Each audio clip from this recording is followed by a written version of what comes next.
Hi gorgeous people, in today's tutorial I'm going to show you how I made this drawstring top. So if you're interested, grab your fabric and your sewing machine. Let's get into it.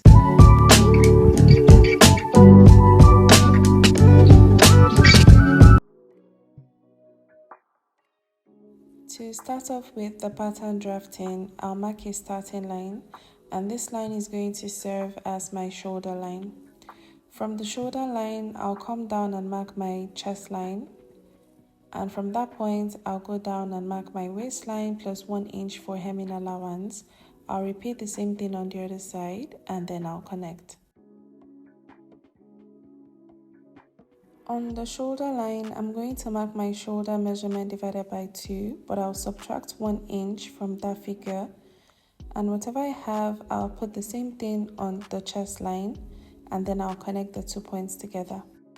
Now for the neck width, I'm going to use 3.5 inches, and on the chest line here, I'll mark my nip to nip measurement.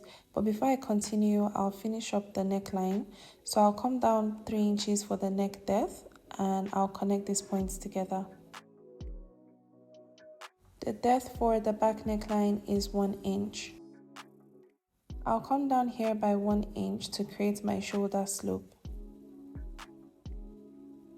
Now from that point to the chest line, I'm going to find the center of that line and I'll come in by 1/2 inch to create my arm curve.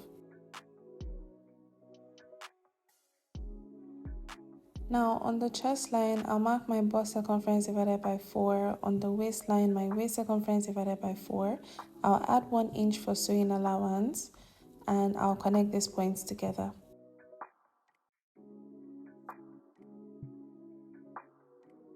So on this line here, I'm going to come down by 1 inch and I'll be explaining why I'm doing this later, and then I'll just connect that back into the armhole. From this point here where the 2 lines touch, I'm going to go up by 1.5 inches and I'll take 1/2 inch on both sides of that point, and this is to create my dart. So that 1 inch dart is what I came down on this side here. Now on the chest line, I had previously taken my nip to nip measurement, so I'll put the same thing on the waistline and then I'll connect all the points together to create my dart. I'm going to extend this dart leg here by 1 inch and I'll connect that back into the armhole. After doing that, I'm going to cut out my pattern. But when I get to the dart area, I'm not going to cut the dart out completely.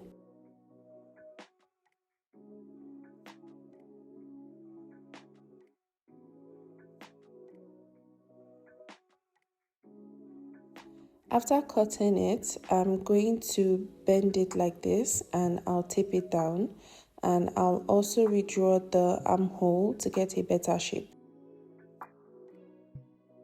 I'm going to make 2 lines across so I can slash my pattern. Now I'm going to take a fresh piece of paper so I can spread my pattern on it. So the first thing I'll do is place the neckline on this edge here because I don't need any space for the neckline, so it will remain true. I'll go ahead and tape that down. Now from the center front here, I'm going to come in by 1.5 and I'm going to extend this first panel to touch that 1.5. And then from that first panel, I'll go out by 2.5 inches and the second panel is going to touch that 2.5 inches.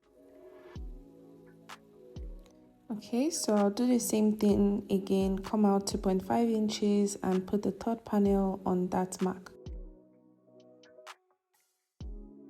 For this last panel here, I'm coming out by 2 inches because I don't want it extremely full. Now I'm going to connect the bottom part of the top. So on the armhole here, I'm going to add sewing allowance. I'll also add on the shoulder area and the neckline area. And now I'll go ahead and cut this out.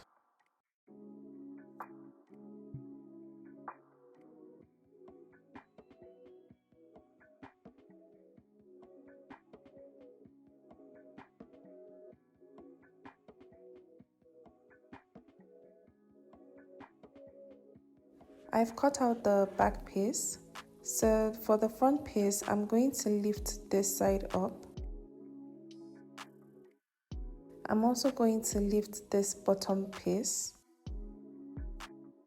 Alright, so now I'm going to close up my neckline. Alright, so now I'll cut out my neckline, but I'm not going to cut it completely. So just like the back piece, it's still going to be joined together by just like a small section. So it's still joined together. I'm going to lay it so it touches that mark, and I'm just going to tape this down.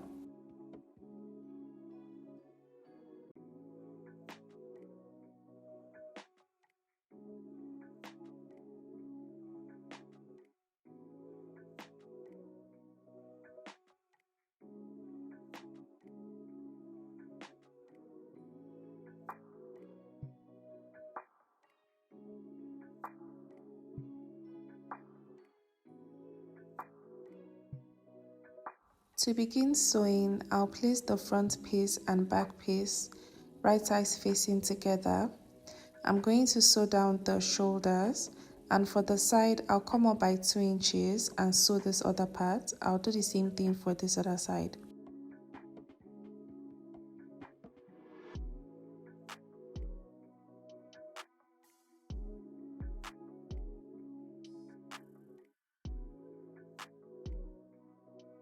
After stitching down the side and leaving the 2-inch open, I'm going to fold it in like this, and I'll stitch this corner down, but be careful so you don't stitch the 2 sides together.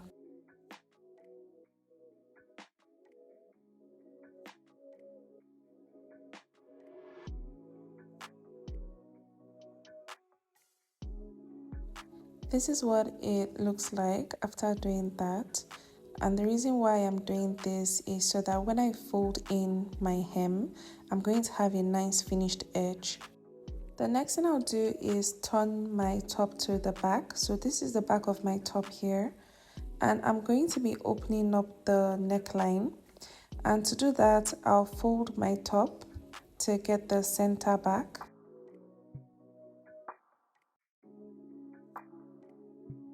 Now that I've gotten my center back, I'm going to come down from the neckline by 3 inches, and I'm going to cut from the neckline to that point open.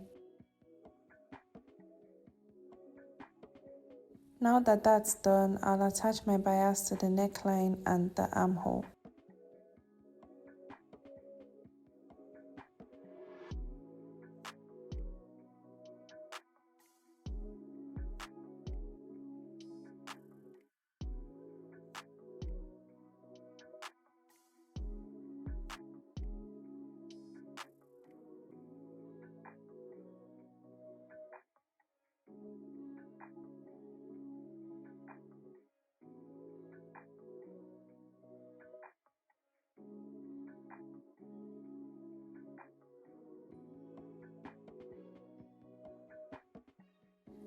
After biasing, this is what it looks like. So this is the armhole, and I've also covered up the neckline.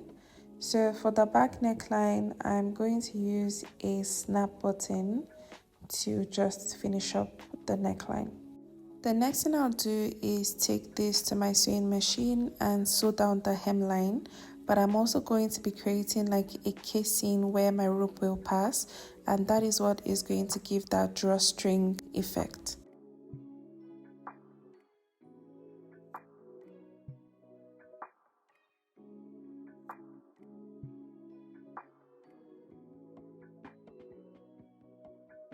I have my ropes here, and one is going to be for the front of the top and one is going to be for the back of the top. What I'll do now is insert my rope into the hole that I created at the hem of the dress.